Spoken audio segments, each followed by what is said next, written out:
Bismillahirrahmanirrahim. Assalamualaikum warahmatullahi wabarakatuh. Bagaimana kabarnya anak-anak? Sehat-sehat semua ya? Alhamdulillah. Kita sekarang sudah mulai pembelajaran lagi. Sebelum materi saya sampaikan, mari anak-anak kita berdoa terlebih dahulu. Saya yang memandu, anak-anak yang menirukan. Bismillahirrahmanirrahim. Asyhadu alla ilaha illallah wa asyhadu anna Muhammadar Rasulullah. Allahumma sholli ala sayyidina Muhammad wa ala ali sayyidina Muhammad. Raditu billahi robba wa bil islami dina Nabi Muhammadin nabiyya wa rasulah. Rabbi zidni ilma warzuqni fahma walhamdulillahi rabbil alamin. Berdoa selesai. Anak-anak, pada pagi hari ini pembelajaran yang akan saya sampaikan adalah pelajaran bahasa Indonesia kelas 9 kurikulum 2013 pada KD 3.9 yang berjudul mengidentifikasi informasi teks diskusi berupa pendapat pro dan kontra dari permasalahan aktual yang dibaca dan didengar. Tujuannya siswa dapat mengidentifikasi informasi teks diskusi berupa pendapat pro dan kontra dari permasalahan aktual yang dibaca dan didengar. Sebelum materi saya sampaikan anak-anak, karena ini masih masa pandemi, mohon selalu cuci tangan, selalu memakai masker kemanapun, dan selalu mematuhi protokol kesehatan. Anak-anak, pada materi diskusi pada hari ini, memang diskusi itu sangat penting sekali anak-anak. Kenapa? Karena semua permasalahan bisa kita selesaikan dengan cara diskusi. Ini yang harus kalian garis bawahi. Marilah kita lihat materi-materi yang akan saya sampaikan ini. Diperhatikan ya anak-anak ya, sebab nanti ada beberapa pertanyaan. Pertanyaan itu nanti bisa di sela-sela materi, bisa nanti di akhir.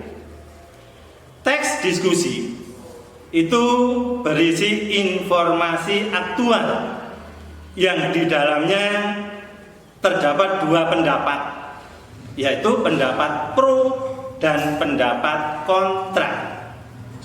Sedangkan ciri-ciri dari teks diskusi atau pengertian dan ciri-ciri teks diskusi itu adalah sebagai berikut.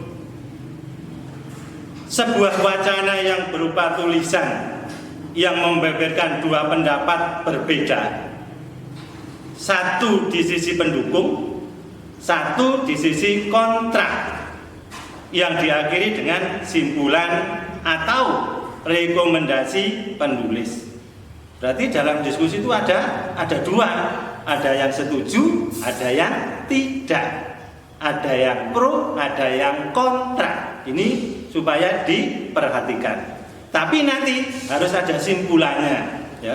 Dari pro dan kontra itu kita musyawarahkan, kita baca bersama-sama, kita renungkan, akhirnya menemukan simpulan. Ini yang penting anak-anak ya.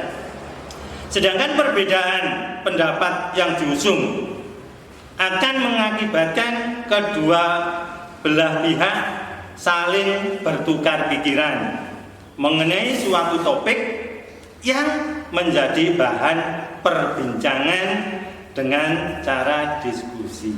Berarti kalau di sini diskusi itu tujuannya adalah memecahkan masalah. Ini yang harus kalian perhatikan. Diskusi itu adalah memecahkan masalah yang dari tidak sinkron atau yang dari pro dan kontra itu akhirnya harus menjadikan sesuatu yang bisa memecahkan masalah itu. Nah, kalau dilihat dari teks diskusi itu mempunyai ciri-ciri sebagai berikut, anak-anak. Apa ciri-cirinya? Yang A, strukturnya terdiri atas isu, argumen pendukung, argumen menentang, dan simpulan. Nah, ini termasuk cirinya itu, ya. Ada isu, ya. Ada argumen pendukungnya bagaimana, ya. Kemudian ada argumen menentang, yang terakhir adalah simpulan. Yang B, membuat informasi yang cenderung bersifat informatif, argumentatif. Nah, ini juga penting, anak-anak, ya. Kita untuk bisa mengatakan mendukung pendapat seseorang itu harus ada alasannya. Kita menentang pendapat seseorang juga harus ada alasannya. Ini yang logika yang masuk akal. Yang C, penerapan unsur kebahasaan ini sebagai berikut. Yang satu, penggunaan kata hubung berlawanan seperti tetapi, namun, sedangkan, dan lain-lain. Kenapa ini kita jelaskan, ya? Karena penerapan unsur kebahasaan ini termasuk juga ciri-ciri dari teks diskusi, ya. Sehingga kalau kita buat kalimat ini nanti akan lebih jelas. Nanti ada, ya, beberapa contoh yang Anda peroleh, bisa dilihat dari teks buku, bisa dari majalah, dan lain sebagainya. Yang kedua, pengaplikasian modalitas. Apa yang dikatakan atau yang dimaksud dengan modalitas? Modalitas itu adalah yang merujuk pada bermakna kemungkinan dan fakta yang ditulis pada kalimat, atau kemungkinan fakta ini bisa ditulis pada suatu kalimat, sehingga kalimat itu akan lebih jelas dan kalian akan lebih paham lagi. Yang ketiga, penerapan kohensi leksikal dan gramatikal. Kohensi leksikal itu merupakan kemampuan mencapai kalimat padu dalam memilih kata.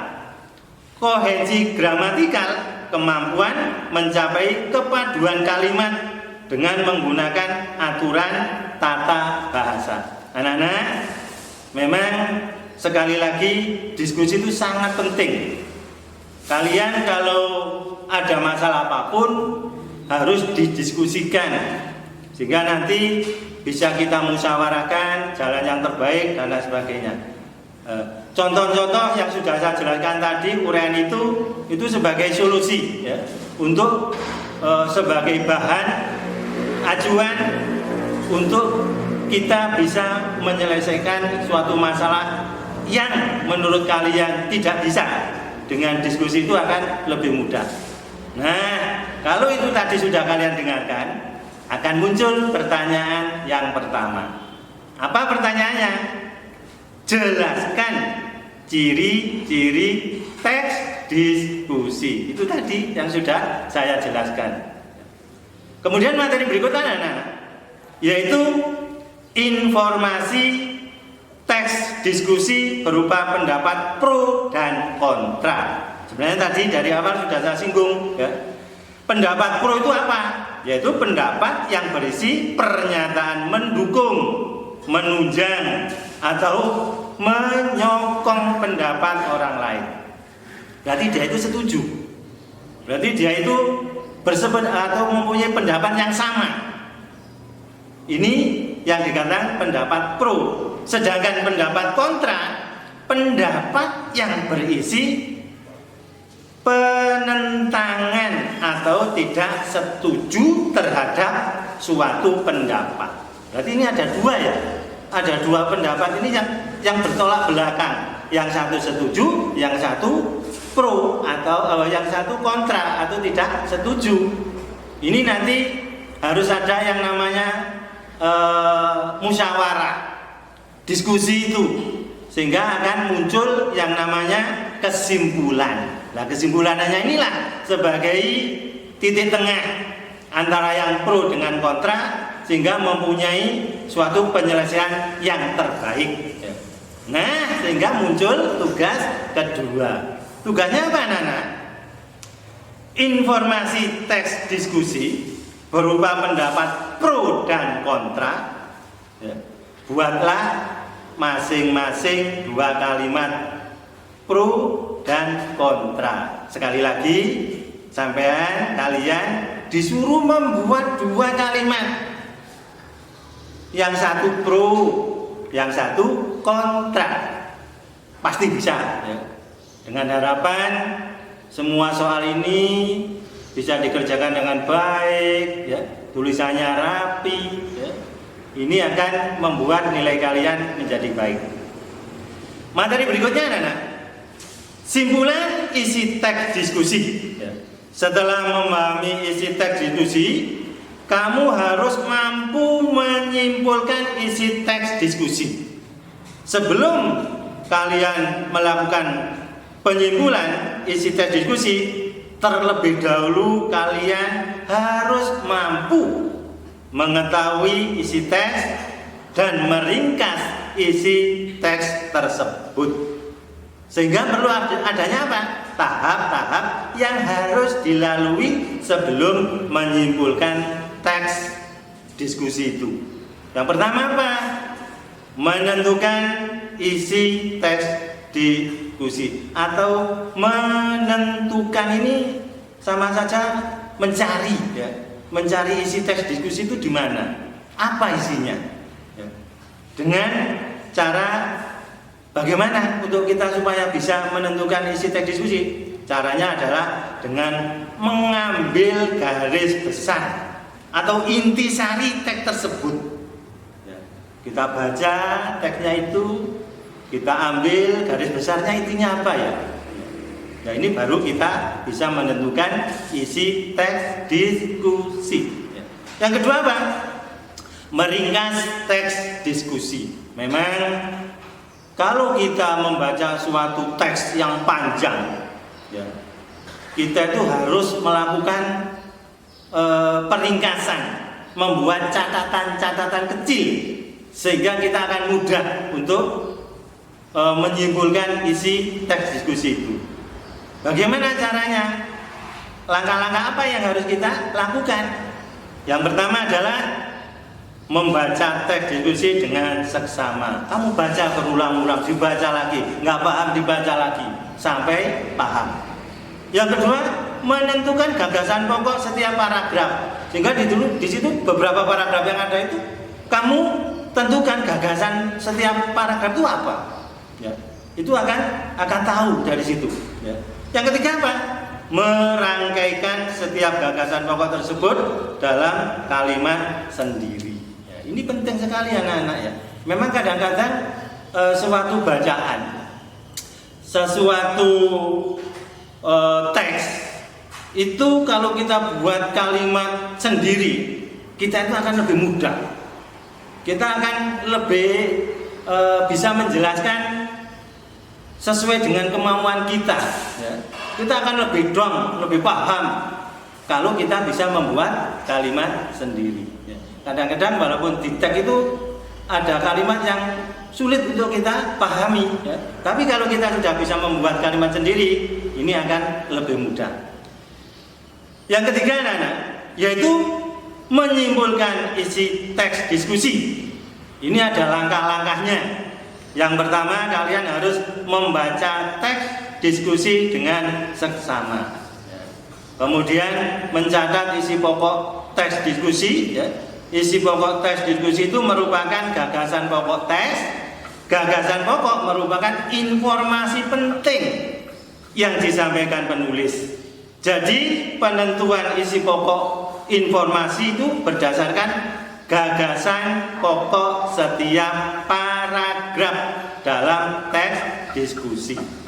Kemudian yang terakhir, yang C adalah menyusun gagasan pokok dengan baik agar menjadi simpulan yang benar.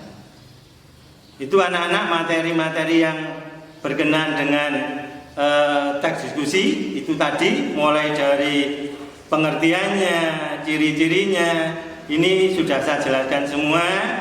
Kemudian sebagai tugas ketiga yang terakhir, kalian adalah langkah-langkah yang perlu dilakukan saat meringkas tes diskusi adalah titik-titik. Itu tadi yang sudah saya terangkan itu, ya.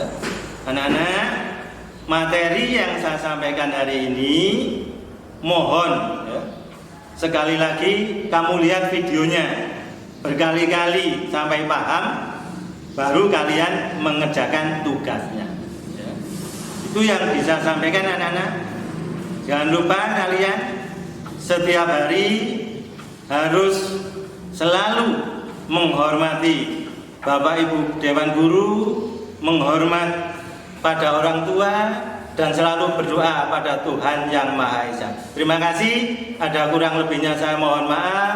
Akhirul salam. Ihdinas siratal mustaqim. Wassalamualaikum warahmatullahi wabarakatuh.